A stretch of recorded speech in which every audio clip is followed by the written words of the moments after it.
Deosai by Mustansir حسین تارڑ۔ میخانہ شمال کے رند Skardu road پر۔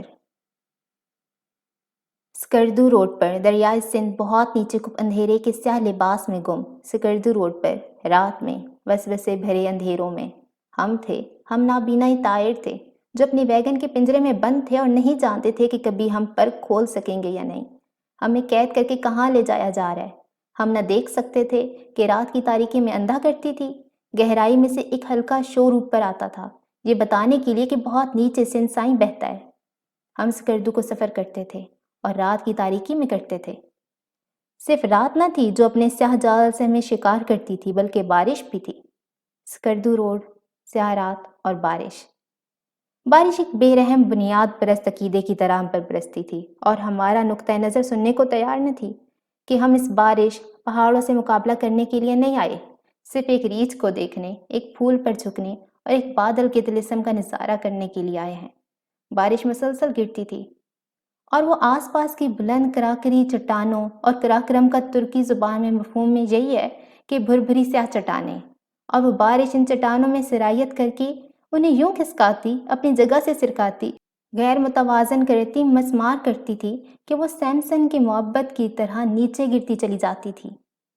صرف اس احتیاط کے ساتھ کہ سکردو روڈ پر سیاہ رات میں سفر کرتی ہماری ویگن گزر جائے، اس کے پنجرے میں بند کوہ نورد بے وقوف نابینا طائر عافیت سے گزر جائیں، تب وہ اپنے ہزاروں ٹن وزنی وجود ملبے کے ساتھ نیچے آئیں اور سکردو روڈ کو ملیا میٹ کر کے نیچے دریائے سندھ کے بہاؤ میں گر کر اس کے بہاؤ کو چند لمحوں کے لیے روکیں اور پھر اس کے زور کے آگے ہتھیار ڈال کر اس کے وجود کا ایک حصہ بن کر اپنے وجود کھو دیں اور بہہ جائیں۔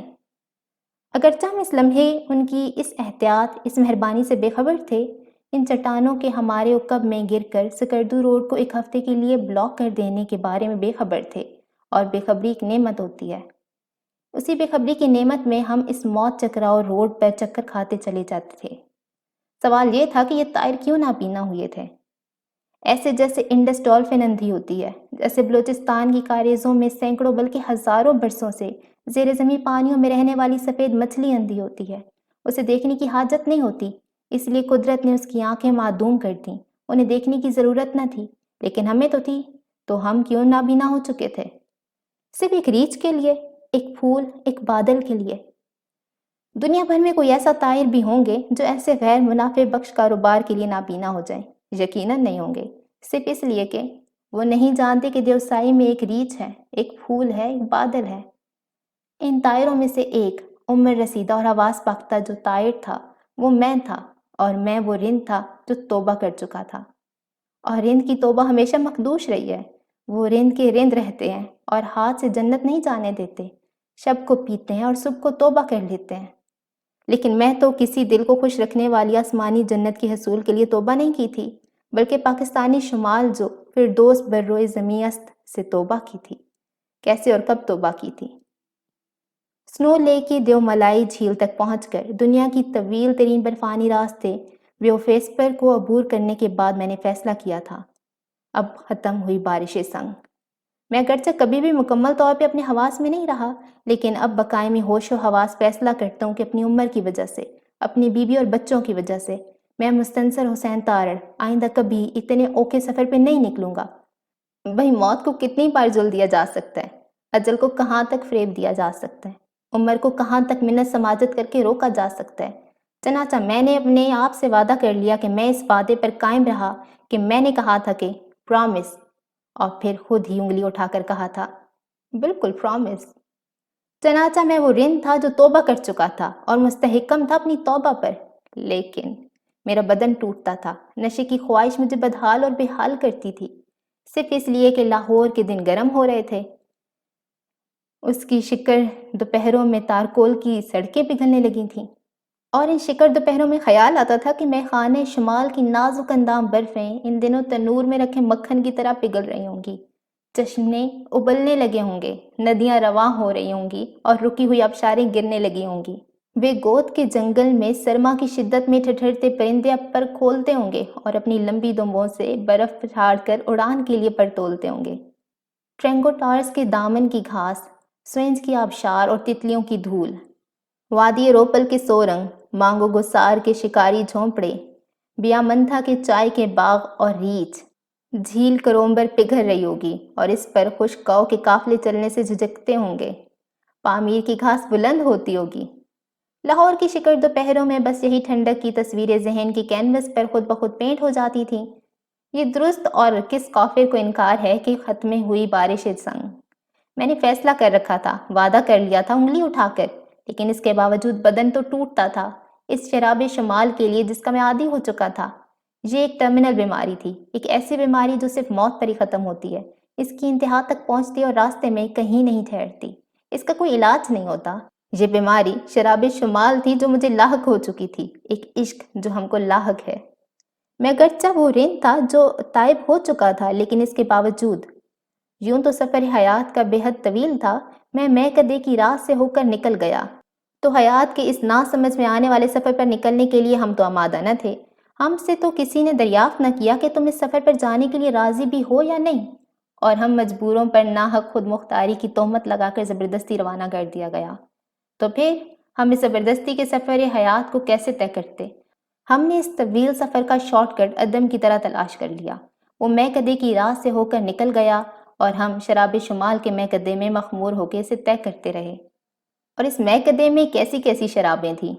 درکود گلیشیئر کی سفید اور دم روکنے والی شراب، شاہ گوری کے بدن پر جو میرے بوسوں کی نیل تھے ان کی نیلی شراب، کرومبر کے پانیوں کی مہک آور میں جو دھومیں مچاتی تھیں اور چھپائے نہیں چھپتی تھیں، کمل جھیل کے ہر پتے پہ براجمان مہاتما بدھ کے نروان کا نشہ، سنو لیک پہ رواں کشتیوں کی بادبانوں پر جو عہد رفتہ کے انگوروں کے باغ تھے ان کی کشید، سندھ ساگر کی گونج کا خمار۔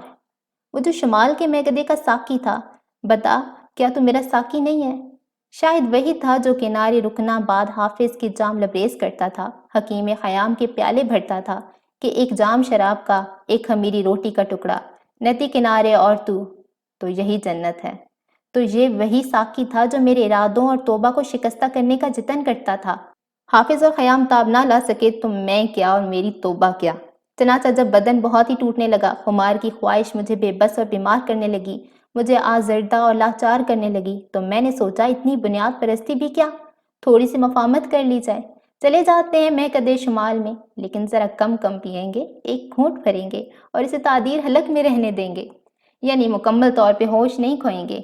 اور اس کا ایک ہی طریقہ تھا کہ راہ آسان کر لی جائے، وہاں جائیں جہاں کوئی خدشہ نہ ہو، جان جانے کا امکان نہ ہو، کوئی برفانی بلندی یا گہرائی یا کھائی یا موت کے بلاوے نہ ہوں، کوئی دریا مجھے آغوش میں لینے کے لیے بے قرار نہ ہو، بے گوت ایسی ندیاں میرے آزردہ اور تھکے ہوئے بدن کی تمنائی نہ ہوں، کوئی سیاہ پوش وادی سوختر آباد میں مجھے اپنے لبادے میں لپیٹ کر اوپر لے جانے کی آرزو نہ کرے، سیدھا سا رستہ ہو، کوئی پیچ و خم نہ ہو، جیسے جناح باغ میں ہر صبح سیر کرتے ہیں ویسے یوں ہی ٹہلائیں، تو کیا حرج ہے؟ یوں توبہ تو نہیں ٹوٹتی۔ صرف اس لیے میں نے دیوسائی کا انتخاب کیا۔ دیوسائی دنیا کی تنہائی میں سب سے تنہا، سب سے الگ تھلگ، اپنے ایک ریچھ، ایک پھول، ایک بادل میں گم، آسمان کے دروازوں پر ہولے سے دستک دیتا ہوا دیوسائی۔ اور اس کا سفر کلفتوں اور کٹھنائیوں کا نہ تھا، دہشت اور موت کا نہ تھا، وہاں تو ہر کوئی جاتا تھا، سکردو سے جیپ پر سوار ہو کر ہر کوئی وہاں جاتا تھا، تو اس قسم کے معصوم سفر سے توبہ کہاں ٹوٹتی ہے؟ رند کے رند رہے، ہم نہایت سہولت سے ایک جیپ میں سوار دیوسائی کے پار چلے جائیں گے۔ مجھے معلوم تھا کہ اس کے وسیع میدان جیپ روڈ ایک منمل زخم کے نشان کی طرح سبزی اور پھولوں سے الگ دکھائی دیتی ہے، اور مجھے وہ ایک صاف ستھرے چیتے کی کھال پر کمر کے گرد ناف کے آس پاس تنے ہوئے پیٹ پر ان سکڑتی بدنما دھاریوں کی طرح لگتی تھی جو سیزیرین آپریشن کے ذریعے بچہ نکالنے کے بعد ایک پیٹ پر نمودار ہو کر اس کی خوبصورتی اور تناؤ کو داغدار کر دیتی ہے۔ لیکن ہم نے اس داغی ملامت کی بدنمائی کے باوجود یہ سوچا کہ سفر کو مزید آسان بنا لیا جائے، جیپ کا کیا پتہ الٹ جائے گر جائے تو اس میدان کو پیدل عبور کیا جائے، تو اب اس میں ٹھوکر کھا کر گرنے کے سوا اور کیا خطرہ ہو سکتا ہے؟ اس قسم کے سفر سے توبہ ہرگز نہ ٹوٹتی تھی۔ پھر میں نے سوچا کہ ایک ریچھ، ایک پھول اور ایک بادل تو نان الکہلک شرابیں ہیں، تھوڑا بہت نشہ تو ہونا چاہیے، میں خانہ شمال میں جا کر تھوڑا سا سرور تو طاری ہونا چاہیے۔